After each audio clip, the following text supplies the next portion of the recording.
माणूस फक्त आनंदातून शिकत नाही, तर दुःखही त्याचा महान गुरु असतो. नमस्कार मित्रांनो, आज मी तुम्हाला अशी एक गोष्ट सांगणार आहे जी प्रत्येकाच्या आयुष्याशी जोडलेली आहे. आपण सगळे आनंद शोधत असतो. आपल्याला यश हवे असते, आपल्याला सुख हवे असते, आपल्याला आपल्या आयुष्यात फक्त चांगल्या गोष्टी घडाव्यात असे वाटत असते. पण एक प्रश्न स्वतःला विचारा, जर आयुष्यात कधीच दुःख आले नसते तर आपण आज जे आहोत ते झालो असतो का?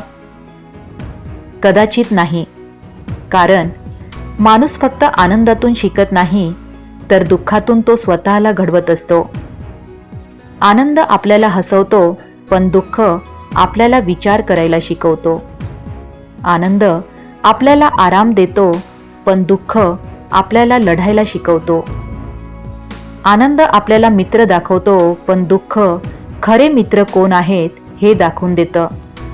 मित्रांनो, जेव्हा आयुष्यात सर्व काही सुरळीत चाललेले असते तेव्हा प्रत्येकजण आपल्यासोबत असतो.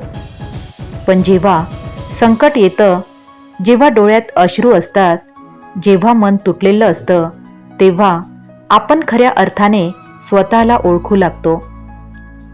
आपल्या आयुष्यातील सर्वात मोठे धडे हे शाळेच्या पुस्तकातून नाही, तर कठीण प्रसंगातून मिळतात.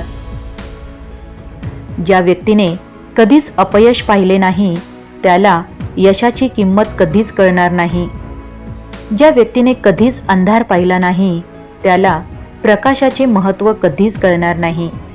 आणि ज्याने दुःख अनुभवले नाही त्याला आनंदाची खरी चव कधीच समजणार नाही. एक गोष्ट लक्षात ठेवा, सोनं जेव्हा अग्नीत तापतं तेव्हाच ते अधिक शुद्ध होतं. तसंच माणूसही संघर्षाच्या आगीतून जातो, दुःख सहन करतो, अपमान सहन करतो, अपयश पचवतो आणि मग एक दिवस तो इतका मजबूत बनतो की जगातील कोणतीही ताकद त्याला तोडू शकत नाही.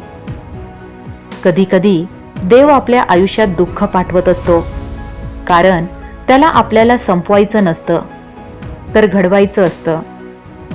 आपण ज्या संकटाला शाप समजतो तेच कधीकधी आपल्या आयुष्यातील सर्वात मोठं वरदान ठरतं.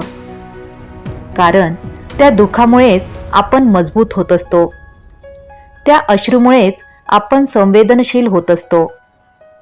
त्या अपयशामुळेच आपण यशासाठी तयार होत असतो. आज तुम्ही ज्या वेदना सहन करत आहात, कदाचित उद्या त्याच वेदना तुमची सर्वात मोठी ताकद बनतील.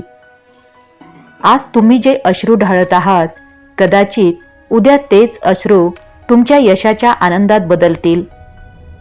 आज ज्या लोकांनी तुम्हाला कमी लेखलं आहे, उद्या तेच लोक तुमचं कौतुक करतील. पण त्यासाठी एक गोष्ट करावी लागेल, आणि ती म्हणजे कधीच हार मानायची नाही. लक्षात ठेवा मित्रांनो, वादळ कधीच कायम राहत नाही. रात्र कितीही काळी असली तरी सूर्योदय नक्की होत असतो.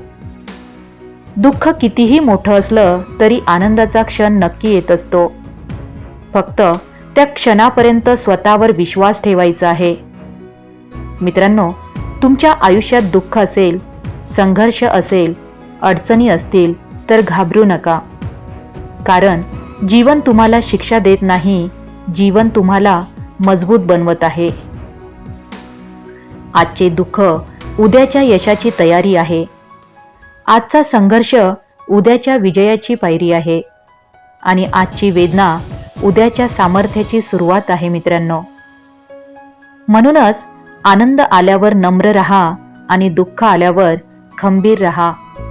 कारण माणूस फक्त आनंदातून महान होत नाही, तर दुःखाच्या ज्वालांमधूनच त्याच्या व्यक्तिमत्वाचे खरे सोने तयार होत असते. जीवनात कितीही कठीण प्रसंग आले तरी स्वतःवर विश्वास ठेवा. कारण दुःख तात्पुरते असते, पण त्यातून मिळणारी ताकद आयुष्यभराची साथ देत असतं. अवधूत चिंतन श्री गुरुदेव दत्त. सर्वांना श्री स्वामी समर्थ.